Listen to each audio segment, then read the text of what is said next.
Hello and welcome to this edition of Nevada Trails. My name is Cindy Davis and I'm happy to be here today as your host with Mr. Michael J. Smith behind the camera for us. I'm here today to speak with a local artist, one of the many wonderful local artists that we happen to have in this area, I think. Yes. And her name is Annee Armijo. Annee Armijo, very nice to see you. Thank you for coming down today. Pleasure to be here. Showing us all what you do. I know that you're in the middle of an art show right here at the Carson Valley Arts Building. Yes. Correct? For the month of January, I've had a show of my paintings here, and I gather it's going to continue into February as well. Fantastic. Fantastic. Yeah, because I'm never really sure when these are going to air, and so when you see this, you may still have a chance to come down and see some of your things. Let's let everybody know a little bit about you and who you are and how long you've been in the valley and all right. Things like that. I've lived in the Carson Valley for about 15 years now. Before that, I came from Tahoe, 20 years in Tahoe. Wow. And you're a local. You pass. And prior to that, I came from Colorado. So mountain girl forever. Yes, I love I started out living on a ranch in the foothills and prairies in Colorado, so I developed an interest in nature and animals, flowers, birds, all those things early on. Mm-hmm. And that's continued to this day. I lived in Tahoe for 20 years and did artwork there, and then moved down to the Carson Valley and just loved suddenly being able to see the sky again. Exactly. Because in Tahoe there's so many trees, I forgot to look at the sky, but in the valley the sky is a major part of what we see. So now I love to paint local scenes. I do a lot of landscapes, animals, local birds and flowers. Yeah, these are some examples of your pictures. These are watercolors behind us. These are watercolor paintings, and a couple of silk scarves that I also do silk. Yes, which is, I have again a water-based technique similar to watercolor, but on silk. Wow, yeah, I have a beautiful silk here in my hand, Michael. I asked her if I could just hold it because it is so soft and just beautiful and special. I'm really not sure how you do this. This is something. How long have you been painting on the silks? I've only been doing the silks for about 4 years now. You added that on. Mm-hmm. Beautiful. I know that when we spoke before, you told me that you do watercolor, also acrylic. Yes. Also some mixed media.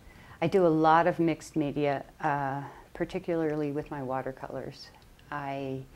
I love what the medium of watercolor can do, but sometimes it just appears flat to me. So I like embellishing my watercolors with, it may be beads in the center of a flower, mm-hmm. or just little sparkles of and it just color. Adds to the creativity and the individualism of the piece. The first one I ever did was to try to express pogo nip, which is a really sparkly frost that we get on the trees here. And I saw a lovely scene, and I couldn't figure out how to do that in watercolor, so I sewed some sequins onto my painting, and they sparkled just like pogo nip. So that was what got me started sewing things onto my paintings. They're not glued on, they're actually sewn on from behind. Wow. I love that. So it's a very stable piece. Oh, okay. It almost seems 3D then. And it does. You say mixed media, and I think of the 3D, it's coming out. Right, and that's what makes it a mixed media piece. Anytime I add something other than watercolor or acrylic. I'll add wire sometimes, even weave the wire together and make it look like you're looking through a fence at a scene, and it's actual wire that you're looking through. Or it could be a piece of window screen that's actually over the surface of the painting, so it looks like you're looking out the window at a scene. I enjoy, I guess, taking things one step further, to the point that it almost becomes quirky or unusual.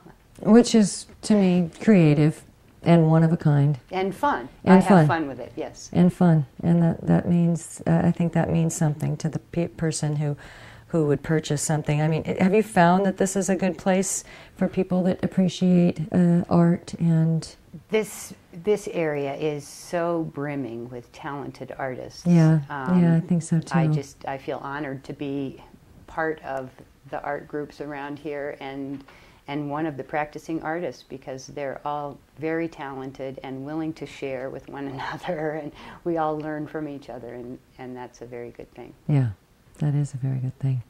How long have you been painting? Probably since I was about 10. Okay. So you're self-taught? Well, I enjoyed art classes in elementary school and high school, and in college I studied art, and I have a Bachelor of Fine Arts degree from the University of Colorado. Okay. After that, I went on to study commercial art and graphic design. That's something altogether different, for a couple of years. And I got out of that school just before computers came out. So I learned all the manual ways to do all the things that computers now do so wonderfully quickly for us. Right. Which is okay. I mean, so there's something to that. I haven't done a lot in the commercial field, although I do use some of those techniques still in my work. Nice. Wonderful. I know you have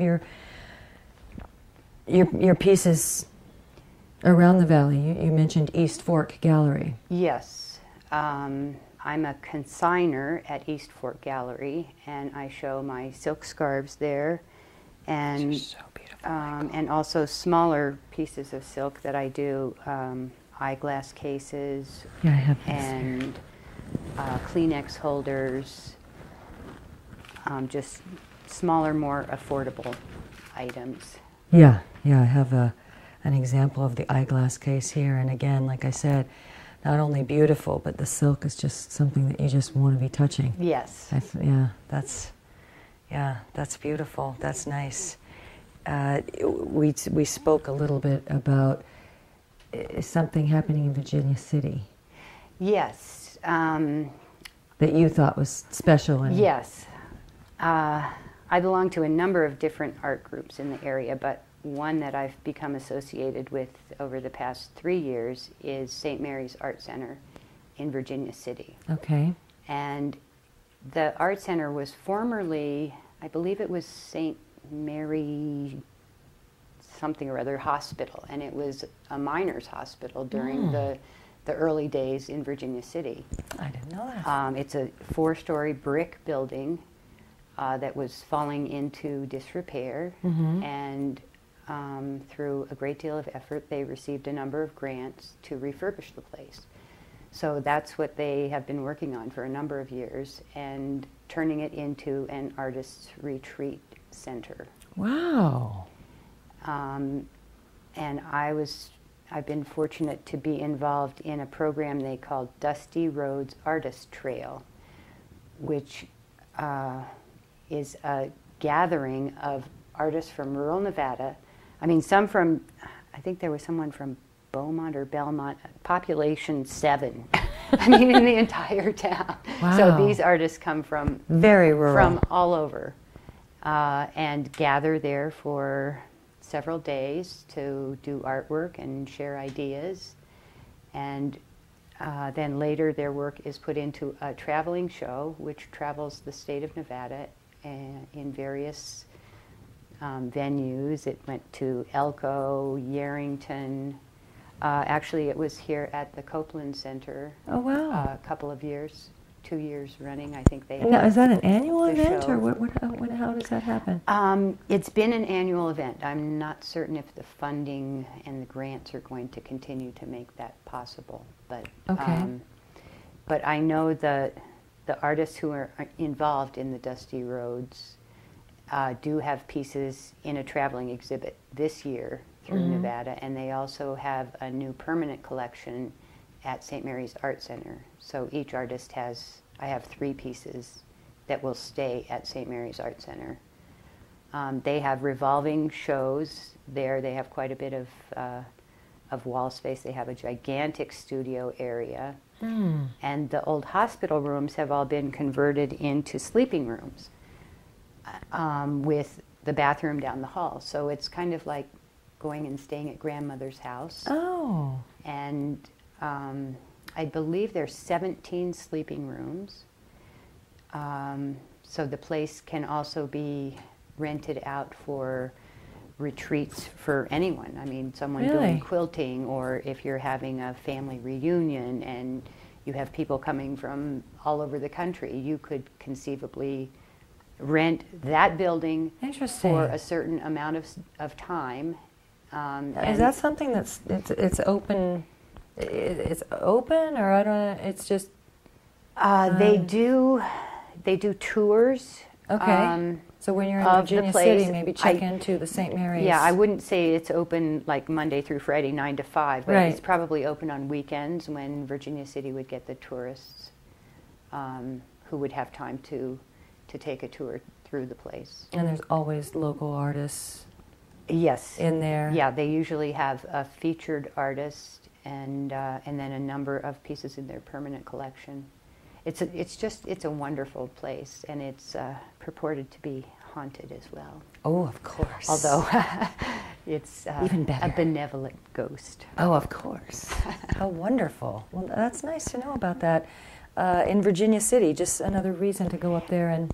Right. And, yeah. Even if I don't happen to go up there to paint, which that's another thing they have every Tuesday, is an open studio, and any artist can go for no charge and take your supplies and work on whatever painting you happen. Every Tuesday? Every Tuesday. Wow, any artists out there? Yes. Please take note that every Tuesday you can go on out to St. Mary's in Virginia City. That sounds like it would be something special to take advantage of. Yeah.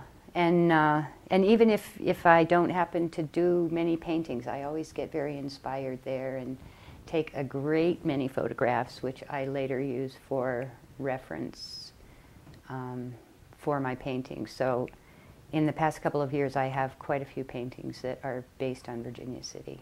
Okay. And the wild horses or the mining. I find it very fun.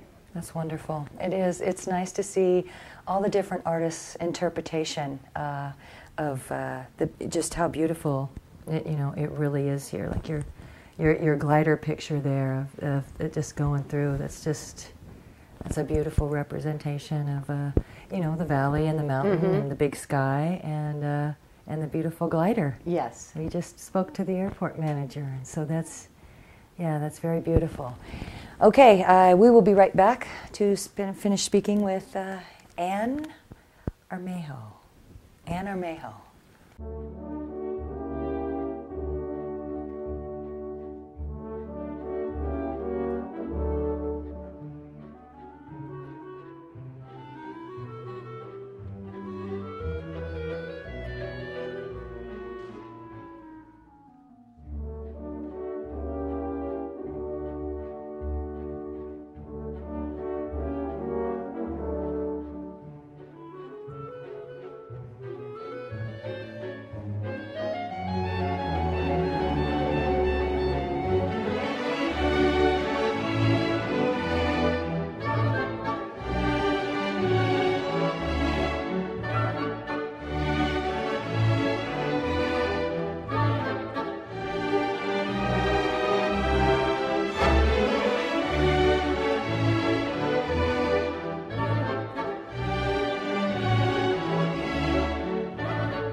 Hi, welcome back with Anne Armijo. I don't know why it's so hard for me to say that name. It seems like a very flowy name, Anne Armijo. Anyway, Anne is a local artist, and I just wanted to mention a couple things about, just how important that art is for the creative side of life, of a person, Yes, of a people, of kids and folks, and I just admire so much what you do, and that you allow it to come through you and become something. I just personally wanted to say that to you, because I think creativity is incredibly important, and so is beauty. And to me, you have shown ways that you see beauty. Mm-hmm. And I just think that it's so important. All of you, yes. Creative artists, whether musicians or artists, it's important. It's wonderful. And I want to invite people to come down. Now that we know that your things are going to be here at the Copeland Arts Building, we're just right here next to Coffee on Main. So if you're seeing this right now and it's still in February, please come on down. Come right yes. into the door and tell us a little bit more about the things that you've shown and what you have. What I have now at the Copeland Center is probably about 25 framed paintings under glass,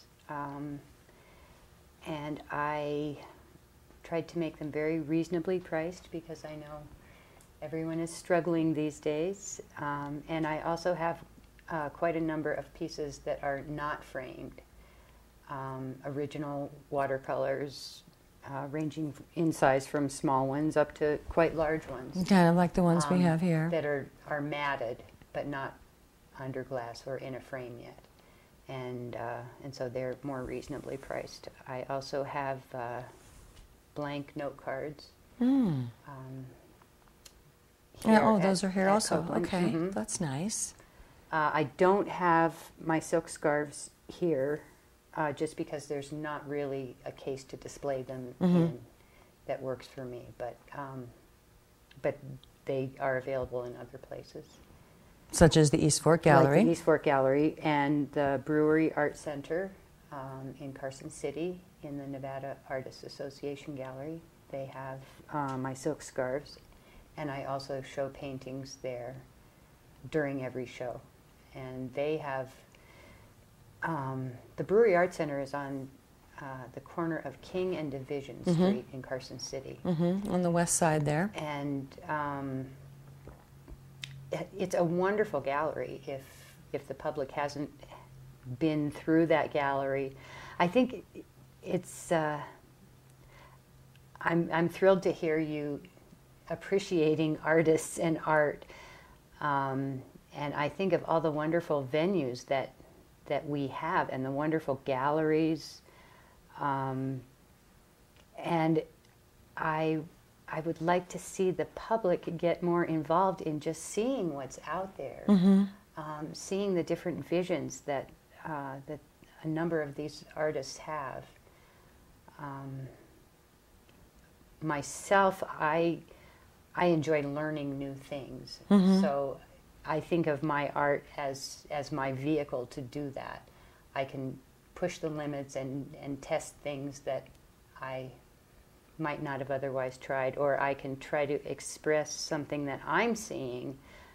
Or feeling. I recently, and I'm still working on, I have a series of paintings that are rear view mirrors. And the painting is actually, if you were to look out your car window into the rear view mirror, you would see the scene that's behind you. And that's what I've painted in the mirror. But in front of you and around the mirror, you see the scene of what's ahead of you. Mm. So it's kind of a dichotomy between what's ahead and what's behind. I also like to frame things in the car window, looking out the side of a car window. Mm-hmm. at this wonderful scene spread out before you. Like I said, the creativity, it's just, it's wonderful because well, it allows it's a joy. you to be It's creative fun, yes. and go anywhere and do anything. And I just encourage, all people actually, because I could pick up and learn watercolor if I so chose at this late point in my life, right? No, not at I mean, all. anybody can learn It's never to. too late to pick up a paintbrush and try something new. And I would say too, if you're driving by a place like Copeland, which is right on the main street, and you see the lights are on in there, there are people in there milling around, it could be an artist reception. Come on in, have something to eat, drink. The people are friendly. Yeah, you're right about that. And it's mostly artists who come to those. Yeah, supporting each other. Supporting one another. And appreciating each other. Exactly. But I hear people talking about there's nothing to do in this valley, and it's boring, and well, stop and go into an art gallery. I agree. Look around. There are tons of galleries, and each one filled with wonderful art. Well, that the tech age and the distraction and the things like that have gotten in the way, of things like this. But and I agree that it would be nice to have people directed back to what is just more natural and more real, and comes from, this comes from your creativity, and it comes from your heart and your hand, and it's beautiful. And I consider everything that you do is one of a kind. Absolutely. It's yes. definitely one of a kind, and I guarantee you cannot find a silk scarf with cows grazing all of it anywhere. It's just No. Wow. It's just it's beautiful, and it brings the beauty. You can bring the beauty of the valley right along with you, or in this case, your vegetable garden. You've got it right here, and to me, it's just. Yeah, it's a tough thing because you want to make it affordable, yet this is a priceless piece. So the it's silks interesting. are very labor intensive to do. It's quite a process that takes a lot of time. But the results are beautiful, and the tactile feeling is. Yeah, I can tell you. Yes, it's wonderful. I don't wear glasses, but I'd like this glasses case, to stay with me because it's so beautiful and soft. I'm happy to be focusing on an artist, on creativity.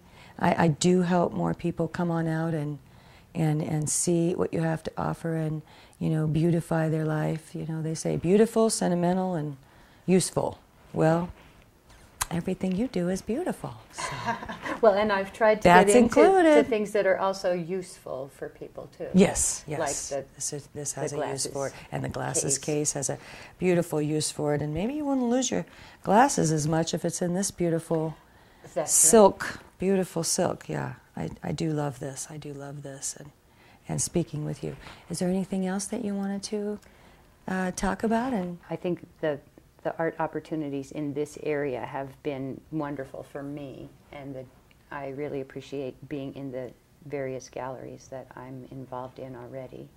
And the people, the community is... Right, and the art community is wonderful. I'm very involved in the Carson Valley Artists Association, and I've been their secretary for a number of years. They put out a wonderful newsletter for their members. They do great things in the community, like donate art scholarships to high school kids who are showing special promise in the arts. Oh, that's nice. Well, how do you become a member of that? We have meetings on the fourth Friday of every month. And is there a website where they could go ahead and become a member, or do they have to come to...